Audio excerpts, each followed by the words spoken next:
I am in quite the predicament currently. This was such a peculiar phenomena. So first of all, this is just some background knowledge. It doesn't pertain to the video at all. I don't know. I find it kind of funny. So I was originally going to rewatch The Shining for like the third time by Stanley Kubrick. But then just randomly, I just got the urge to watch Snow White. And, I did it just on a whim, just last minute plan change. And I've come out of it. And I genuinely, this is the best Disney live action remake that I've seen personally. And it is such a strange feeling because I enjoy this film so much, but at the same time, I don't. It's odd. So just like a little bit of background.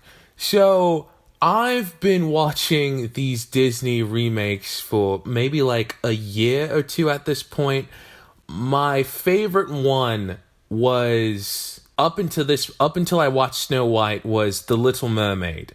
Now, I made a whole video on The Little Mermaid. I did not think it was particularly, from what I can remember, I mean, it's been like a year or two since then. From what I remember, I enjoyed the movie, but I still did not feel like it held a candle to the original Little Mermaid film from 1989. No matter how much I enjoyed what Disney did with The Little Mermaid, 2023, I think it was, that movie came out, I was just all like, yeah, but this still doesn't outdo the original. It just doesn't, and it can't.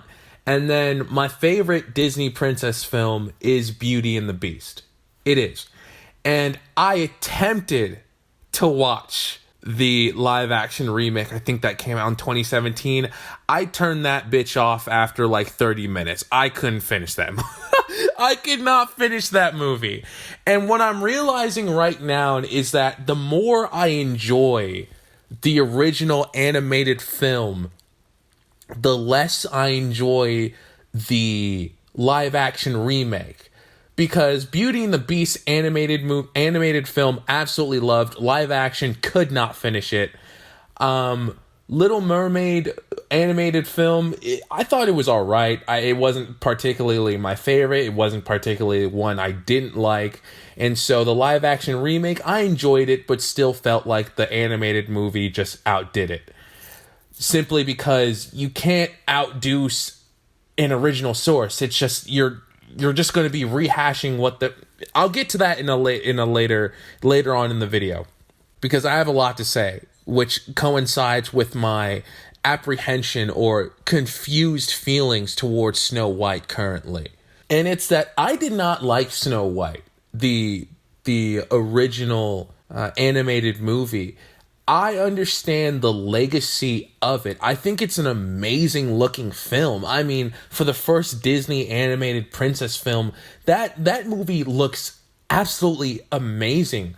But just like story-wise, content-wise, I actually made a video on it. I read the original short story by the Jesus Christ, I hate the fact that I do this, and now I gotta say their names. Jesus Christ, now I gotta say their names.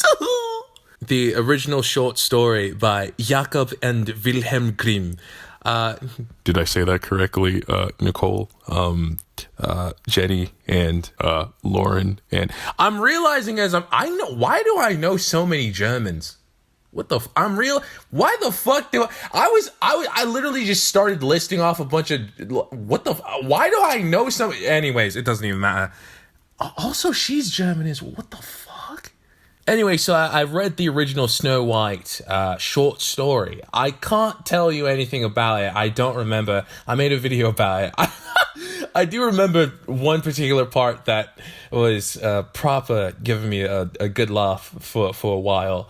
But if there was one thing that I did not enjoy about the original Snow White animated film was how, I mean, it's a short story.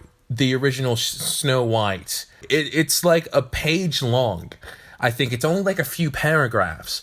But the Snow White animated movie, it's like an hour and 30 minutes. And so there's a lot of padding, filler, if you will, of stuff that just did not happen in the short story. And that's exactly what I did not like about the animated Snow White movie, was the stuff that they added that had nothing to do with the original story.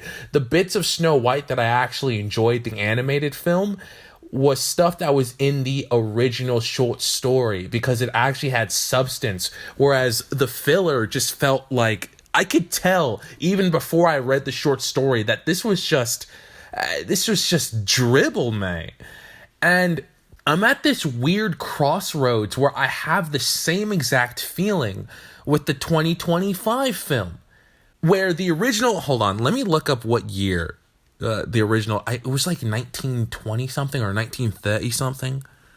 1937, because I don't want to get people mixed up when I'm talking about this. So the 1937 film, I felt was only good on the parts where they were taking directly from the original short story. The parts that they were doing by themselves, adding on content, it was annoying, it was boring, it felt uninspired to me. Whereas the 2025 film, the only sections that I enjoyed were the parts where they were doing their own thing. I felt this movie was actually dragged down by the Snow White IP. Ultimately, I'm not gonna lie to you, they changed a lot of things surrounding this story. I'm not going to spoil anything, but they added like this new resolve for Snow White to have. They added a new backstory for her character and just everything. And I loved it, but as I was watching it, I was all like, this is not Snow White. This is not Snow White's story, and that's okay. But why make this a Snow White movie when you could have made an original princess? And that's exactly what I was saying about The Little Mermaid 2023, Halle Bailey.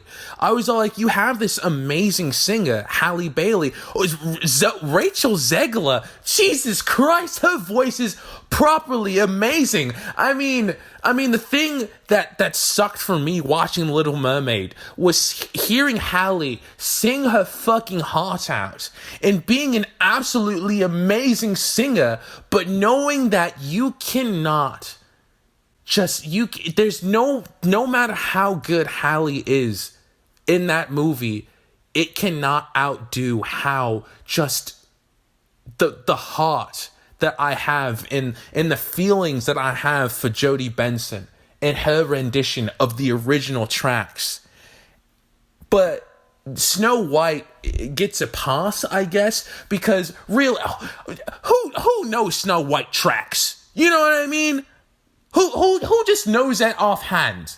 Now, don't get it twisted. Snow White has hits. I'm Wishing / One Song, Someday My Prince Will Come, Animal Friends / With a Smile and a Song. I love those tracks, but you can't tell me they're not as iconic as Part of Your World, Under the Sea, Kiss the Girl, Let It Go, A Whole New World.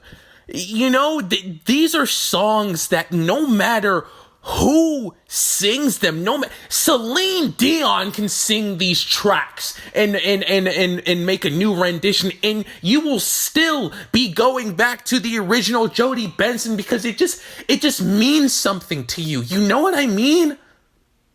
And that's why I felt bad for Halle, because I'm just all like, girl, you are fucking amazing. This song is absolutely fucking beautiful, but this is not Jodie Benson. And no matter how good you are in this role, it will not hold a candle to the original. And I was pissed in that video. I was talking about, y'all literally have these amazing singers, Make a new princess for them. Make original new songs for them. But the thing about, again, Snow White is that who be knowing Snow White tracks like that? I'm saying, so they could get away with redoing tracks or making new tracks that weren't in the original. You know what I mean?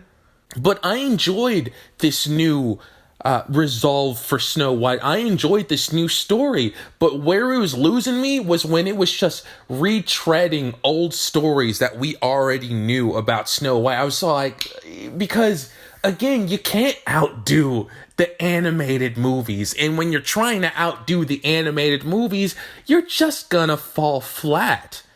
Luckily, or maybe unluckily, I mean, they were kind of loosely following the original movie, not exactly.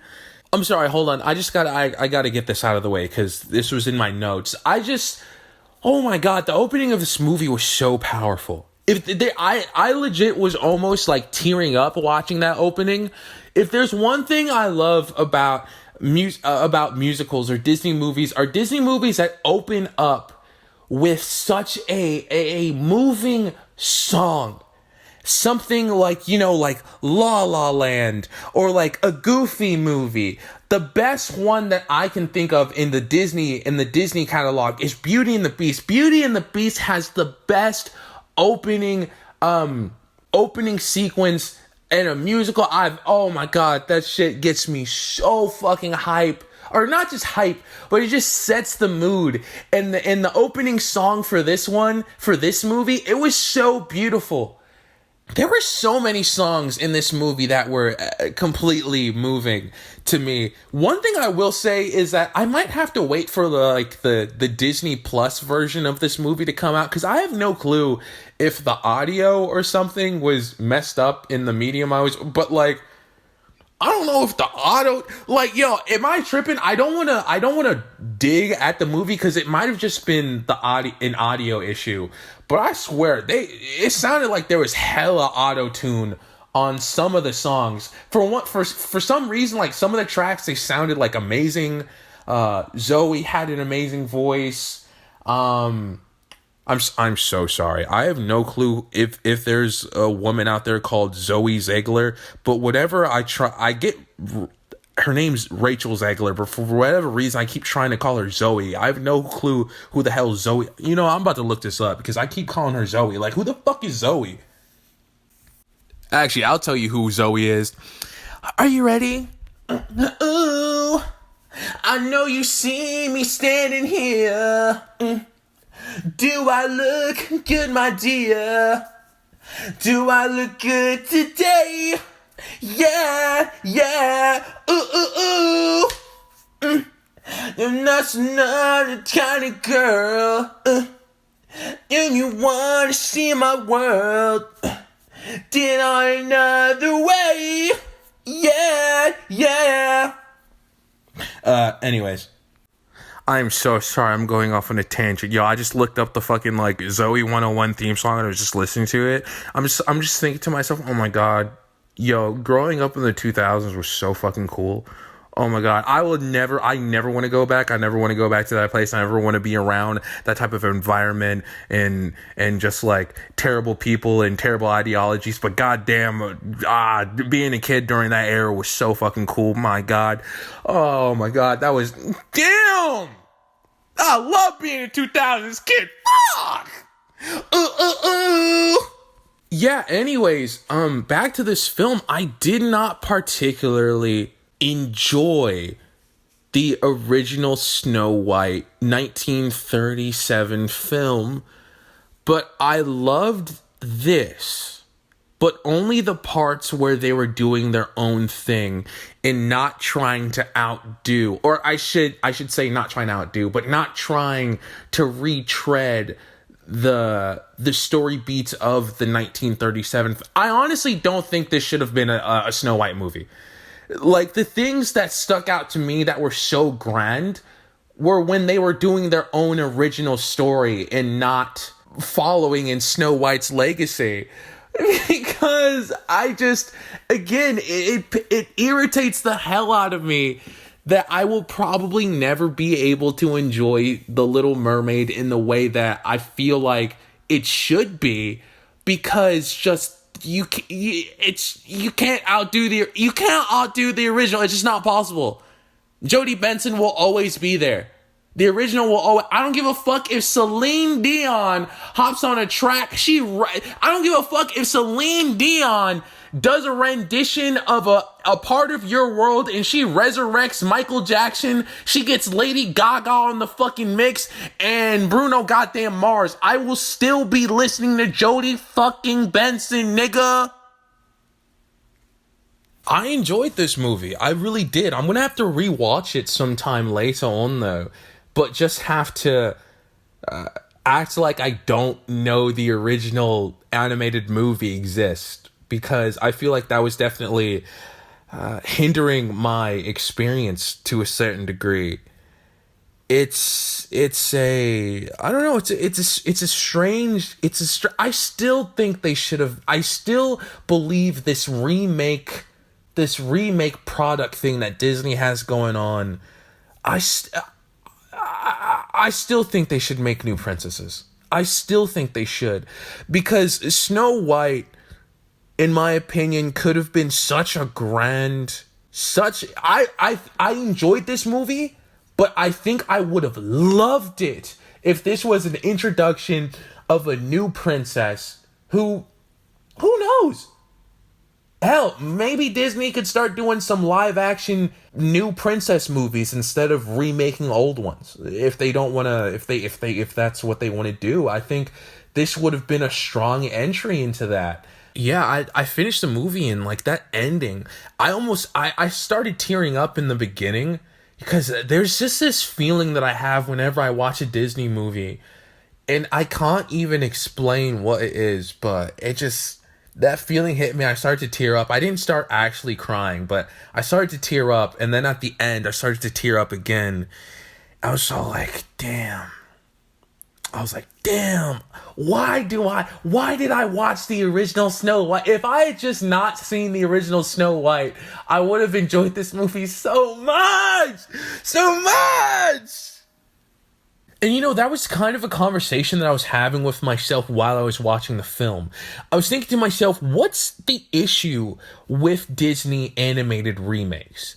Like, what is the issue exactly? Even though I still reserve the thought of, if they really want to remake these movies, they should just remake them animated again. I think it would be I feel like a lot of people would be against it, but I think it would be interesting to remake the 2D animated movies in Disney's current 3D animated era. I think that would be interesting, but I'm sure a lot of people would disagree with me on that as well. But I think it would be much better than these live action ones, in my opinion. What was I saying? Oh, I was trying to figure out what is the issue that people have with them, because when you think about it, or maybe that's not the argument that I'm trying to make. I'll tell you what I'm trying to say, because I'm still trying to workshop it in my mind. So you know how Disney owns Marvel, of course. So we have, or maybe I shouldn't say that, because I'm going to be going outside of the MCU currently. We have, in my lifetime, I have seen there have been 3 different men who have played Spider-Man, who have played Peter Parker, I should say. Oof, don't say it like, who have played Peter Parker, right? You had Tobey Maguire, you had Andrew Garfield, and you have Tom Holland. The thing that makes these movies stand out in their own right is the fact that even though they're playing all the same character, they're all playing Peter Parker. They're showing different stories. Tobey Maguire's Spider-Man 1 is not the same as Andrew Garfield's Spider-Man 1. Andrew Garfield's Spider-Man 1 is not the same as Tom Holland's Spider-Man 1. They still have the same core, but they're telling completely different stories. You know what I'm saying? Versus these Disney remakes, they're trying to stick to the core, and they're trying to stay one-to-one with what the original story is. I'm just like, baby, if we wanted to see the original story, we would just watch the original movie. No, like, no, you can't. Like, what are we doing? Like, imagine trying to watch Tom Holland try and act like Tobey Maguire, or imagine trying to see Andrew Garfield trying to act like Tobey Maguire. It would just be a complete disaster. I don't know. Do you understand what I'm trying to say? Because I'm still trying to workshop the question in my mind. I don't know. I'm actually still so conflicted on this movie.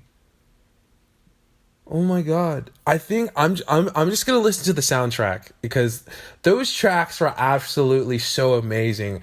Rachel's voice. This is the first time I've ever seen Rachel Zegler act in anything. What is she in actually? Hold on. What I feel like was she in High School Musical, the movie, or whatever it's called? I never watched that television show, but I feel like she would have been. Is she a Disney kid? Well, maybe I shouldn't say it like that, but like, was she in other Disney products? That new Hunger Games movie, Maria and West Side Story. What the fuck? Shazam, Y2K. Okay, so nothing of interest. I'm playing. Oh shit! It was her birthday a few weeks ago. Happy birthday to you. Anyways, yeah. What I'm learning about this, and I'm gonna leave it here because ultimately, if y'all are gonna watch that other Snow White video of mine, I do just want y'all to know that that was like a year ago or something. And if there's one thing this movie has taught me, is that I'm never going to allow the internet to create opinions on a product before I've seen it myself. And even though I've had that notion for quite some time, I do sometimes falter. I do sometimes slip. And I do remember going on a rant about the Snow White movie, of course, a year ago before the movie had come out, based on things that I was hearing people talk about on the internet. And I've just actually made a video on that recently. Hopefully I can put that in the video card right here. But yeah, I'm never going to allow the internet to sway my opinion on something that I haven't seen myself. Because what I'm realizing is that the internet, I've already known this for quite some time, but the internet just thrives on lies, on purposely misrepresenting people. And I'm realizing that I probably could have even enjoyed this movie that much more had I not been sort of taken in on that hate train that people were having for this film. I think it's very pertinent that I think for myself and not be, again, swayed by popular opinion, I guess you could say. But yeah, anyways, and also, before I leave, what the fuck was Rachel talking about? Like, in those interviews, what was she talking about? Because actually, I wasn't even swayed by the hate train. I was only swayed by what she was saying in interviews. Like, what was she talking about? Actually, I don't even want to spoil it. I'm not going to spoil the movie for anything. But, like, girl, did you read the script? Literally everything that... we don't even got to talk about. I was watching the movie, and I was like, oh, okay. I was like, oh my gosh, I didn't think this was going to be in the movie because Rachel said it wasn't going to be in the movie. But, like, it was in the movie. Like, what the fuck? Did she read the script? Like, what are we talking about? Girl, like, what are you talking about? What? No. First of all, the hate that's around Rachel Zegler, like, y'all niggas are fucking weird as shit. But that's literally, like, girl, what? That shit was blown out of fucking proportion. It's so strange, because I'm like, girl, it was in the... Anyways, we don't even got to get into that. It's been me, Eve, Evelyn, Justice, and I'll see you lot later. What movie are they going to remake next? That's a great question. What movie are they going to remake next? Anyways, hopefully it's good. Ta-da!